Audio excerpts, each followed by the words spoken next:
It's 3 a.m. You're staring at your phone in the dark, swiping through bank statements while the rest of the house is asleep. This chart breaks down the math, keeping you awake. On the left is your gross income block, $250,000 a year. That's 3 times what your father made. On the right is your available cash. It is practically invisible. You review the transactions again, searching for the leak. You have no secret gambling habit. You aren't buying sports cars or taking extravagant private island vacations. You haven't done anything overtly stupid at all. In fact, you did everything right. You got the degree, you put in the overtime to earn the promotion, you bought the house in a respectable neighborhood, yet your chest feels tight. On paper, you are a massive success. In reality, you feel like you're suffocating under the maintenance costs of your own life. You followed the standard societal playbook for financial success to the letter. And doing exactly what you were supposed to do has engineered a state of total, inescapable, and absolute paralysis. To find out where the money actually goes, we have to trace the ledger back to the moment the bleeding started. It usually begins with a win, say a $15,000 raise. That extra income feels like an invitation to finally reward your hard work. You upgrade your daily commute with a $700 monthly car payment. You secure a mortgage for a slightly bigger place in a better zip code. But this diagram shows how those primary upgrades force connections to secondary expenses. A nicer car means premium insurance. A corporate promotion demands an upgraded wardrobe. And a better zip code inflates dining costs. Looking at this chronological graph, we see a brief spike in joy.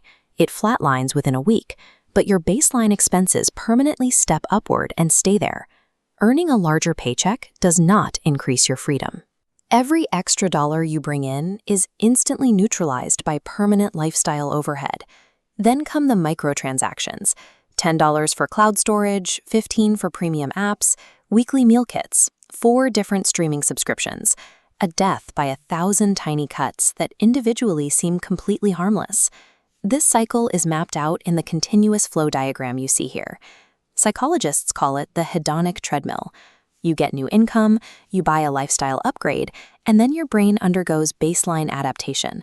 The new luxury quickly feels like an absolute necessity, bringing you right back to dissatisfaction. You could cancel the subscriptions or sell the car, but scaling back creates an immense emotional barrier. Downgrading feels like a public admission of defeat.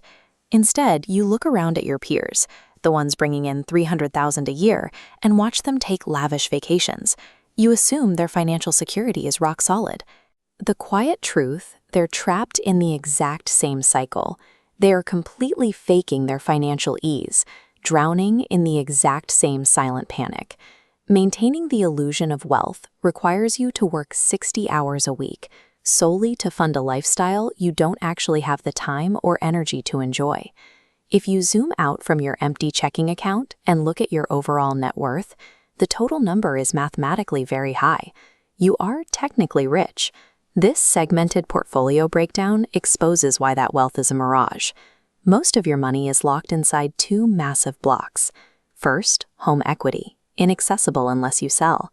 Second, a retirement portfolio, locked behind tax penalties. Only this microscopic sliver represents actual, spendable liquid cash. Even your future labor is already spoken for. Your paycheck belongs to the mortgage, the auto financier, and the credit card companies long before the deposit clears. You look at the clock. In 3 hours, the alarm is going to go off. You are going to put on a suit and commute to a high-stress job that you absolutely cannot afford to lose. You successfully traded the stress of poverty for the inescapable anxiety of becoming a lifelong employee to your own lifestyle.